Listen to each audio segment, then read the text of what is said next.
네, 안녕하세요. 이번 시간에도 지난 시간에 이어서 제왕절개에 대해서 궁금하신 것들을 조금 알아보는 시간을 갖도록 하겠습니다.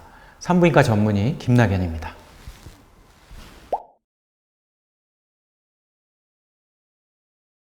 모든 수술이 마찬가지겠지만 수술 전에는 반드시 금식을 해야 됩니다. 그래서 제왕절개 같은 경우는 통상적으로 저희가 8시간 전부터 금식을 철저히 하라. 물론 물도 마시지 말라. 이렇게 얘기를 합니다. 그래서 보통 이제 전날 저녁까지는 식사를 하시고 대개 밤 10시 이후에는 되도록 음식을 먹지 말라고 권해드리고 이제 다음날 수술 당일날 아침에 눈을 뜨면 아무것도 먹지 마라. 물도 먹지 마라. 이렇게 말씀드리죠. 근데 반면에 이제 자연분만 같은 경우는 우리가 진통이 왔을 때 병원에 가면 아기 날 때 초산부 같은 경우는 평균 10시간 걸리니까 그 오랜 시간 동안 금식하면 사실 많이 지칩니다. 그래서 자연분만 같은 경우는 되게 진통이 이제 와서 병원에 오기 전에 좀 식사를 하고 오는 게 좀 좋은데 되도록이면 좀 소화가 잘 되는 음식 위주로 죽 같은 거 먹어도 좋고 그렇게 식사를 조금 하고 오시는 게 좋고 요것은 이제 초산부인 경우고 이제 경산부 둘째부터는 아무래도 이 진통을 해서 아기가 나올 때까지 시간이 짧아지기 때문에 둘째 경산부부터는 되도록 금식하고 오는 게 도움이 될 것 같습니다.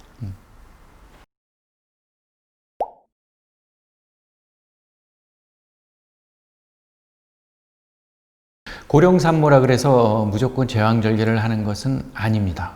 그리고 고령산모에서 제왕절개율이 높은 이유는 이제 아무래도 나이가 들면 유연성이 떨어지고 그런 이제 골반 관절이나 이런 관절들의 그런 움직임, 가동성이 많이 떨어지기 때문에 제왕절개율이 높은 건 사실입니다. 그러나 이것은 개인차가 있기 때문에 충분히 이제 그 노산이라 하더라도 뭐 스트레칭이나 이런 그 요가라든지 좀 그런 유연성 같은 걸 많이 키운 산모들 그리고 체력을 많이 키운 산모들은 충분히 자연분만을 할 수 있습니다. 이 산모들 입장에서는 그게 사실 가장 궁금한 사항일 수 있어요. 그래서 내가 자연분만을 해야 되나? 제왕절개를 해야 되나? 자연분만이 좋다 그러고 제왕절개는 나쁘다 그러는데 그런데 이것은 이제 산모, 엄마의 관점에서 전적으로 생각을 해야 됩니다. 그래서 제일 중요한 것은 뭐냐? 산모의 의지. 산모가 이 출산을 대하는, 임하는 이런 그 자세가 제일 중요한데 대부분 산모들이 이렇게 물어보면 그런 거에 대한 개념이 잘 없어요. 그러니까 나는 어떤 걸 더 원하나? 이런 거에 대한 생각을 잘 못합니다. 그러니까 마지막에는 제가 항상 물어봐요. 자연분만 하고 싶으세요? 항상 물어봅니다. 그러면 의지가 강한 사람들은 네, 당연하죠. 자연분만 하고 싶습니다. 근데 어떤 분들은 자연분만 꼭 하고 싶으세요? 그러면 잘 모르겠어요. 이런 분들도 꽤 있다고요. 물론 반대도 있습니다. 자연분만 하고 싶으세요? 그럼 저는 그냥 제왕절개 할 겁니다. 그러니까 제가 왜 이런 말씀 드리냐면 제일 중요한 거는 산모가 갖고 있는 자연분만에 대한 의지가 중요하다. 그러니까 의사 입장에서는 그 산모가 원하는 쪽으로 진료를 해야지 자연분만을 하고 싶은 사람한테 억지로 제왕절개 해라 이렇게 할 수는 없잖아요. 그러니까 그것은 이제 산모의 의지가 제일 중요하다. 첫 번째. 그 다음 두 번째는 이게 이제 예전에는 제왕절개가 조금 뭐 위험하기도 하고 후유증도 남고 뭐 이런 것들이 많았어요. 근데 요즘은 이제 과학이 자꾸 발전하고 수술 기법도 발전하고 항생제도 좋아지고 뭐 유착 방지제도 쓰고 그러니까 그 수술에 대한 후유증이 거의 없습니다. 그러니까 예전처럼 뭐 자연분만은 좋고 제왕절개는 나쁘다. 이런 거는 사실 이제 요즘은 통하지가 않고 둘 다 똑같은 방법이에요. 둘 다 똑같은 방법이고 이제 예전에는 제왕절개를 그러니까 하지 말라고 이제 또는 이제 하지 않겠다고 그러는 산모들이 많았는데 그거 왜 그러냐면 옛날에는 아기들을 많이 낳았어요.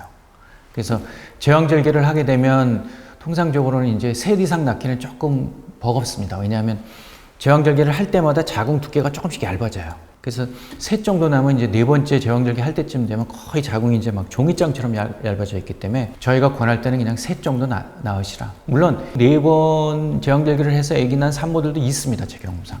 그게 불가능한 건 아니에요. 근데 예전에는 이제 그런 뭐 아기를 예전에는 우리 부모님 세대만 해도 많이 낳잖아요. 뭐 5명, 6명, 7명. 그러니까 그때는 제왕절개 하라 그러면 절대 안 되죠. 많이 낳을 수가 없으니까.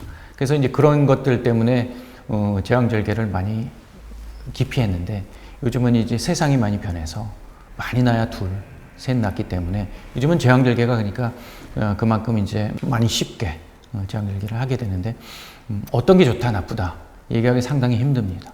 저도 개인적으로 첫 번째 아기는 자연분만하고 두 번째 아기는 거꾸로 있어서 제왕절개를 했는데 의사 입장에서 봤을 때는 제왕절개 했을 때가 훨씬 더 편했다 그렇게 말씀드릴 수 있는데 이건 순전히 제 개인적인 견해입니다.